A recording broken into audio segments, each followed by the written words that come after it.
Hello, Dr. Coker here, and I'm going to explain the complete story of Final Fantasy XIV Heavensward in 10 minutes. Let's get started.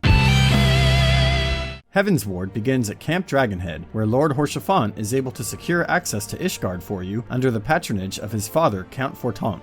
You meet the Count and take a tour of the city. You learn that the Holy See of Ishgard is a theocracy ruled by an Archbishop descended from King Thordan. King Thordan and his Knights 12 defeated the Great Worm Nidhogg 1,000 years ago and founded their nation. You also see various parts of the city, such as the Broom and the lower regions where thugs roam the streets. After the tour, you meet the Count's two legitimate sons, Emmanellain and Artoirel, and agree to help them with their duties. With Emmanellain, the goofy one, you travel to the Sea of Clouds. He ends up being captured by the Vanu beast tribe, and you and Haurchefant have to rescue him. As Bismarck, the Vanu's god, appears, Cid takes you away in an airship. You learn that Cid is also residing in Ishgard, working on local projects.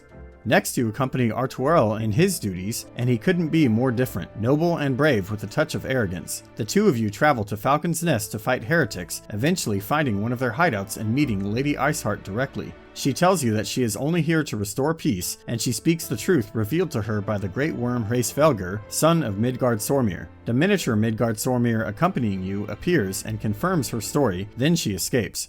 You return to the Count, who praises you for defeating so many heretics and reclaiming their hideout for Ishgard. Then, a rival house accuses Alphinaud and Tataru of spreading heresy, and they're arrested. After Sir Aymeric informs you of an old Ishgardian law, where one can undergo trial by combat, you fight in Tataru's stead alongside Alphinaud and win their freedom. Then the Archbishop summons you to offer a formal apology. Privately, he tells you he's working with the Ascians, but not to be alarmed, as he's only studying them and would never align with them.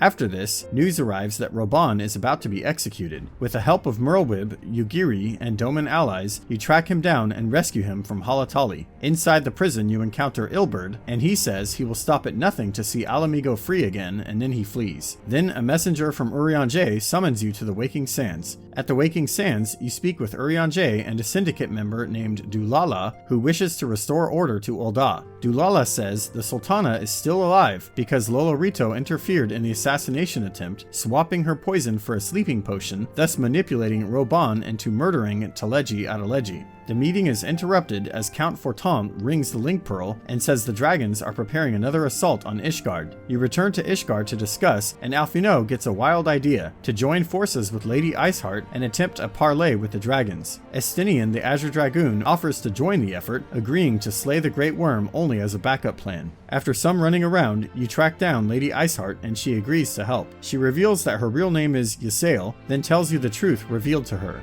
Long ago, a lady named Shiva became friendly with the dragons, and she and Hraesvelgr fell in love. This ushered in an era of peace and harmony between man and dragon, and a beautiful society was built. But 200 years later, humans discovered that dragons' eyes possess extraordinary power, and a band of knights betrayed the peace. They stole an eye of the great worm Nidhogg, son of Midgard-Sormir, and brother to Hraesvelgr, and Nidhogg has waged war on Ishgard ever since. But Estinien says her tale has a flaw, because he carries Nidhogg's eye right now, yet Nidhogg knows this and continues to attack Ishgard because he's been driven mad. In any case, Alphinaud suggests they attempt parley with Hraesvelgr instead of Nidhogg. You are then struck with a brief vision that the blessing of Hydaelyn is returning.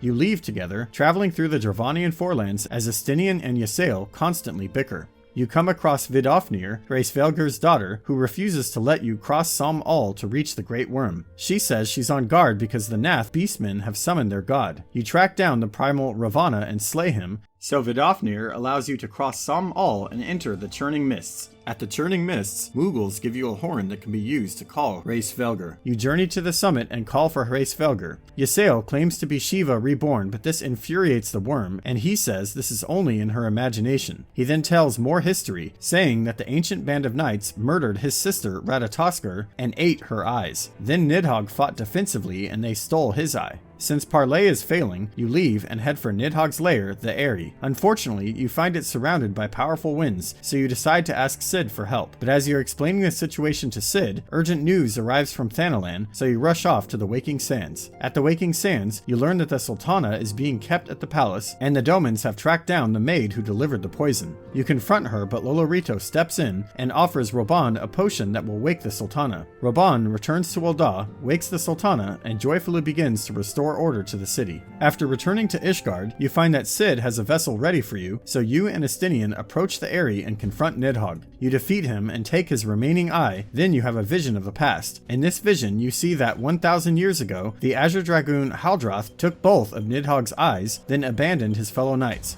After the vision, Estinien holds up the eye he just plucked from Nidhogg's head and wonders where it came from, since the knights already took both eyes. You return to Hraesvelgr and Ysayle at the summit, and learn that this eye was Hraesvelgr's, and he lent it to Nidhogg long ago so he could take vengeance on Ishgard. This angers Ysayle, but Hraesvelgr feels no remorse. Estinien's link pearl rings, and we learn that heretics are storming the city of Ishgard. Ysayle offers to accompany you back to the city to try and talk them down. She does, and it works, and even Lord Haurchefant is moved and tells his men to stand down. With peace restored, you return to Manor Fortant and tell the Count and Sir Aymeric everything. That together with Lady Iceheart you unveiled the truth, that the Knights 12, so highly praised by the church, were a band of traitors who murdered Ratatoskr and broke the peace. Sir Aymeric insists on going straight to the Archbishop, though everyone advises against it. Lucia says Aymeric is actually an illegitimate son of the Archbishop, so he's unlikely to harm him. Then Lord Haurchefant and Estinien say they will stand by Aymeric and fight to free him if they have to. With a tip from Lucia, you manage to secure an ally named Hilda you meet within the broom. But Sir Charibert, the Heavensward Knight, crashes the party and a brawl breaks out. Lucia steps in to help, and after he flees, she says Sir Aymeric is being held captive at the vault. Accompanied by Haurchefant and the others, you fight your way through the vault and rescue Sir Aymeric. But the Archbishop escapes, and one of the Heavensward Knights throws a powerful bolt of light which kills Lord Haurchefant. You return to Manor Fortant to inform the Count, and he collapses, stricken with grief. Then Sir Aymeric says the Archbishop is headed for Azys Lla, a secret island near the Sea of Clouds. You return to the Sea of Clouds and meet with the friendly members of the Vanu tribe. You learn from them that there's an ancient key to Azys Lla on a nearby island, but right before your eyes, the sky whale Bismarck appears and devours the island. Cid suggests towing a similar island with the airship as bait, then slaying the god as he approaches. The plan works, and as Bismarck is slain, you retrieve the key, but the Archbishop lands on the island accompanied by an Ascian named Igorim, and they take the key from you. As they activate it, Azys Lla is revealed and they leave. You return to the Vanu village and find it conquered by Garleans. Varus, the Emperor himself, appears and reveals that they seek Azys Lla as well because it holds the secret to controlling icons, aka primals. But Lucia busts in, guns blazing, and rescues all of you with the Magitech Reaper. You head for Azys Lla and learn that Lucia is another Garlean defector and the sister of Livia who raided the Waking Sands. After finding Azys Lla protected by a magic barrier, you return to Ishgard. In Ishgard, you learn that there is more news in Ul'dah, so you head there and learn that Yshtola's wand was found under the city, and Urianger analyzes it and finds that her essence lingers near Gridania. She used a dangerous teleportation spell and now lingers in the lifestream, but her soul is intact. With Khan Isena's help, you restore her, body and soul, and she recovers. Once she's brought up to speed, she says her mentor, the scholar Matoya, would know how to penetrate the barriers surrounding Azys Lla. You journey to the Dravanian hinterlands and find the abandoned Sharlayan settlement, which is now occupied by goblins and named Idyllshire. You reach Matoya's cave, and she tells you she used to research etheric weapons, and her notes are in a tomb at the Great Gubal Library. You travel through the Cursed Library and recover the tomb. Equipped with the tomb and the Eye of Nidhogg as a source of ether, you return to Cid and he begins his work. Meanwhile, Count Fortant gifts you Haurchefant's broken shield, and Urianger gifts you a chunk of white orosite. You head to Azys Lla on Cid's airship, now equipped with an etheric ram, and break the barrier. But just inside, you're attacked by a titanic Garlean airship. Then Ysayle flies in, riding on the back of Hraesvelgr, and transforms into Shiva. She utterly destroys the entire ship in glorious fashion, but dies in the process. As she dissipates, Y'shtola can see her ether and says Ysayle was one of Hydaelyn's chosen. Landing in Azys Lla, you navigate the strange Allagan landscape. Along the way, you find that Tiamat, consort of Bahamut, has been bound here for 5,000 years. She says the Allagans killed Bahamut and the Ascians helped her revive him, but the resurrected Bahamut was twisted and dark. She lost the will to fight and has been bound here ever since. Continuing onward, you find the Allagan Aetherochemical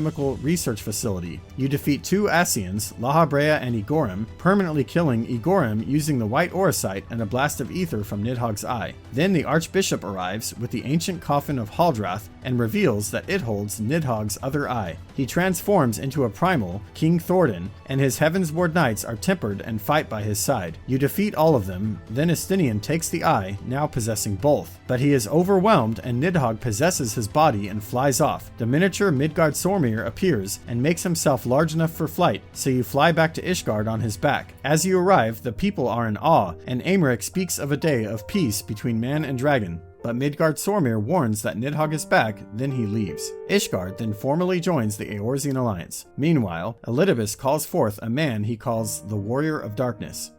And that's it for Heavensward. I hope you've enjoyed it. Stick around this channel and check out the next video I'll be releasing in this series, a recap of the post-Heavensward story. See you next time.